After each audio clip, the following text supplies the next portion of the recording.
Hello and welcome. What makes a location the most violent place in the world for women? Many fear that conditions in Iraq have made it just that. Along with the American-led invasion in 2003 came the promise of greater opportunity for women, but the reality has proved to be very different. Ironically, before the war, Iraqi women were doctors, lawyers, engineers and leaders in the academic world, enjoying greater freedoms than most of their counterparts in the Arab world. As often happens in violent conflict zones, women get caught in the middle and become tools of warfare. Rape has become a weapon to terrorize both sides of the secular divide. The wives of officials are killed as warnings or in revenge. And day-to-day life has excluded women from normal freedoms such as employment, education, even daily routines. The deterioration in the situation in Iraq has been captured through the moving stories of a group of women documented in a new book. Sisters in War, a story of love, family and survival in the new Iraq, written by British-American journalist Christina Asquith. It reveals the challenges faced by women who've had to cope with the horrors of the conflict there. As we explore the stories in the book, we ask, who can help the women of Iraq as the world turns away? Remember, you can join our conversation with your questions and comments. Send an SMS or email and we'll try to include them on the show. Joining me now from Montreal is journalist and author Christina Asquith. She was sent to Baghdad to cover the Iraq war in 2003, but by the autumn of 2004, reporters were facing death threats, so an Iraqi family agreed to hide her. And from Baghdad, we're joined by Manal Omar, who opposed the war but went to Iraq to see how she could help the country's women. Today, she represents the U.S. Institute of Peace in Iraq. I welcome you both to the show. And Christina, congratulations on the book and its success. Let me start by asking you about the stories in that book. I mean, you tell us about the life of women there, from the ones you spoke to. What does that book tell people about the situation for women in Iraq that's missing in the mainstream media? We've had a lot of books on the military in Iraq, on the economic situation, on the political situation, but I really felt that the human story was being completely missed. And what more powerful argument against war than to show the effects of war on actual people and on families? And really, the lost voice in the war has been women. Even the casualty figures don't really represent the toll that the war has taken on women. So I wanted to tell the story of women, both officially, what the U.S. has tried to do on behalf of women's rights in the country, but also tell the very personal story, the effects of the bombings, of the occupation, of the rise in Islamic extremism on women and on a particular family, on two sisters, really. Right. Well, so you pick the stories of four women, two of whom were sisters. How did you make sure how did you represent the situation for women across the country? How are you able to give a picture of what's happening across Iraq? Well, that's hard to do. I mean, the diversity, Iraqi women are a very diverse group. And so there was no way that you're going to tell the story of every Iraqi woman.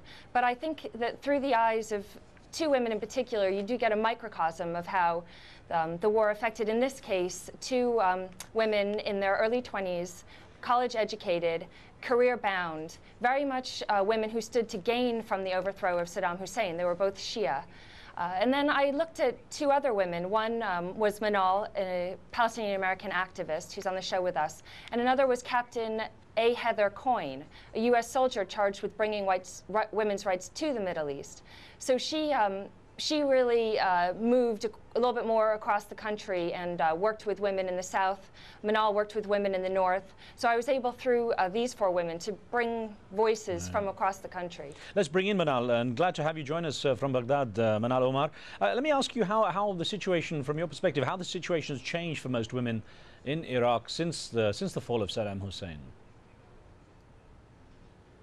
Mm-hmm. It's changed drastically. I think in the beginning, when I first arrived in Iraq in 2003, I was really surprised to see that there was a lot of energy and positive reaction in terms of women feeling that perhaps this was going to be an opportunity for them to leap forward.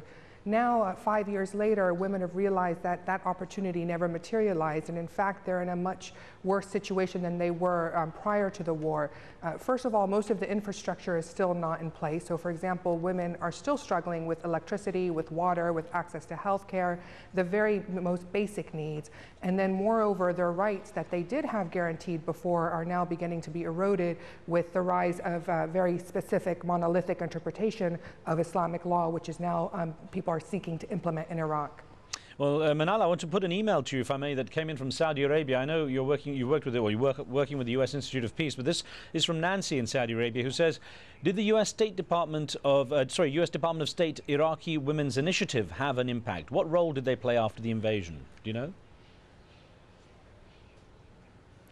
Honestly, I don't know, because although I work for the U.S. Institute of Peace, USIP is a fully independent organization, and we don't have direct relationship with the State Department or their projects. So it would be a little bit outside of my realm to comment on the initiatives. One thing that has, materialized is that the initiatives right after, from 2003 to 2004, again, it created a huge amount of energy and optimism in terms of where women could go.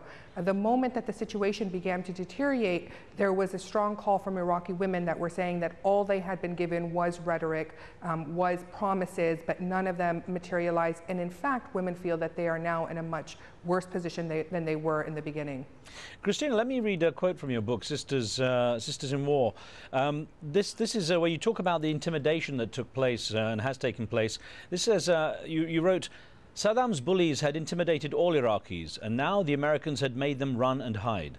The hundreds of thousands of mostly Shia Iraqis who had suffered humiliation and torture and whose families had been killed would be waiting. Underneath the celebration of the liberation was a thirst for revenge. Now, was it really as simple as that? Was that the main cause for the way things deteriorated? People really were looking for an opportunity for revenge?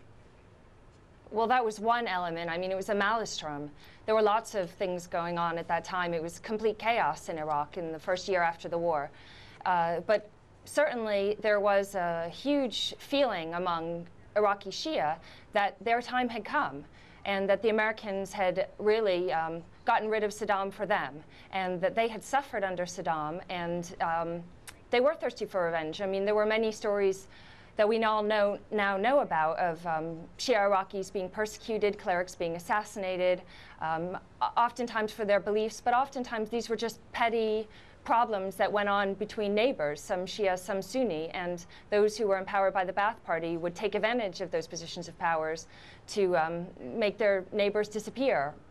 Well, I was going to say, Christina, it's interesting. I was reading in a couple of the reviews of the book that, the reviewers wrote about, it's a book that looks at the impact of Islamic fundamentalism. And of course, now that term fundamentalism is generally replaced by extremism or radical Islam and so on. And so when writing these stories, how did you balance that kind of explaining what was happening, but avoid perpetuating any kind of stereotype, a negative stereotype of Muslim women and Muslims in general? I kept the story really close to the characters and to the women that were telling it. I told the story completely through their eyes. So if there are going to be biases in the book, I mean, these are four women's personal experiences and their stories. They were on the ground for most of the war, and in the case of the two Iraqi sisters, they've lived in Iraq all of their lives. So yes, they carry baggage to the debate, but I explain what that baggage is. But Manal, this email came in from Heba Mehdi in Ontario in Canada. I wonder if you could tackle this one. It says, investment in girls' education is essential in fostering a younger generation that will be able to assume active social, economic and political roles. Special attention must be given to the needs of girls in rural areas who have traditionally not had the same opportunities. What do you think has been done to the younger generation of Iraqi women from what's been happening with this conflict? What impact do you think it's going to have on the way the country can move forward as far as women? It's a very good question, and I think it hits at the core of a lot of what we hear from the ground, particularly from the women.